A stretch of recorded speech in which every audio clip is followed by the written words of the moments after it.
ಕನ್ನಡ ವ್ಯಾಕರಣ ತತ್ಸಮ ತದ್ಭವ ಅಂದರೆ ಏನು?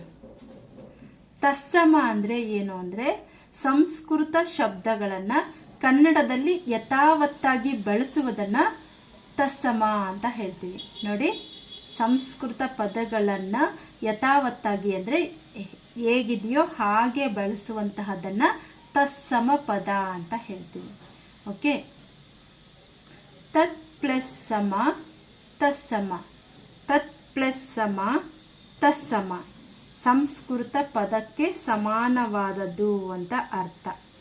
ಉದಾಹರಣೆಗೆ ಶ್ರೀ, ಶ್ರೀ ಅನ್ನೋದು ಸಂಸ್ಕೃತ ಪದ, ಆದರೆ ನಾವು ಅದನ್ನು ಹಾಗೆ ಬಳಸ್ತೀವಿ. ಸೂರ್ಯ, ಸೂರ್ಯ ಅನ್ನೋದು ಕೂಡ ಸಂಸ್ಕೃತ ಪದ, ಅದನ್ನು ನಾವು ಹೇಗಿದೆಯೋ ಹಾಗೆ ಯಥಾವತ್ತಾಗಿ ನಾವು ಬಳಸ್ತೀವಿ.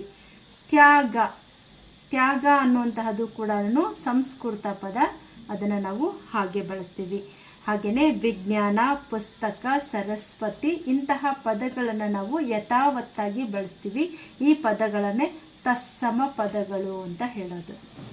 ಇನ್ನು ತದ್ಭವ ಅಂದರೆ ಏನು?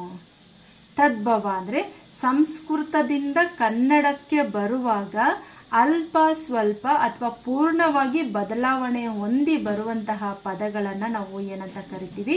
ತದ್ಭವಗಳು ಅಂತ ಕರಿತೀವಿ.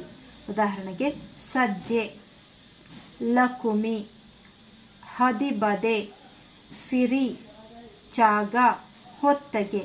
ಹೀಗೆ ಸಂಸ್ಕೃತದಿಂದ ಕನ್ನಡಕ್ಕೆ ಬರುವಾಗ ಅಲ್ಪ ಸ್ವಲ್ಪ ಬದಲಾವಣೆ ಹೊಂದಿ, ಉದಾಹರಣೆಗೆ ನಾವು ನೋಡ್ತೀವಿ ಲಕ್ಷ್ಮಿ ಅನ್ನೋದು ಸಂಸ್ಕೃತ ಪದ, ಅದನ್ನು ಸ್ವಲ್ಪ ಬದಲಾವಣೆ ಮಾಡಿ ಲಕುಮಿ ಅಂತ ನಾವು ಕನ್ನಡದಲ್ಲಿ ಬಳಸ್ತೀವಿ. ಈ ಥರ ಪದಗಳನ್ನೇ ನಾವು ತದ್ಭವ ಪದಗಳು ಅಂತ ಕರೆಯುವಂತಹದ್ದು.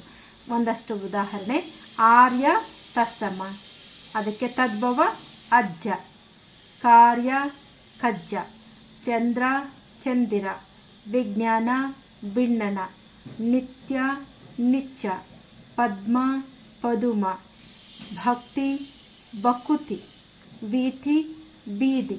ಹೀಗೆ ಸಂಸ್ಕೃತ ಪದಗಳನ್ನು ಅಲ್ಪ ಸ್ವಲ್ಪ ಬದಲಾವಣೆ ಮಾಡಿ ನಾವು ಬಳಸ್ತೀವಿ. ಅಂತಹ ಪದಗಳನ್ನೇ ತದ್ಭವ ಪದಗಳು ಅಂತ ಹೇಳೋದು.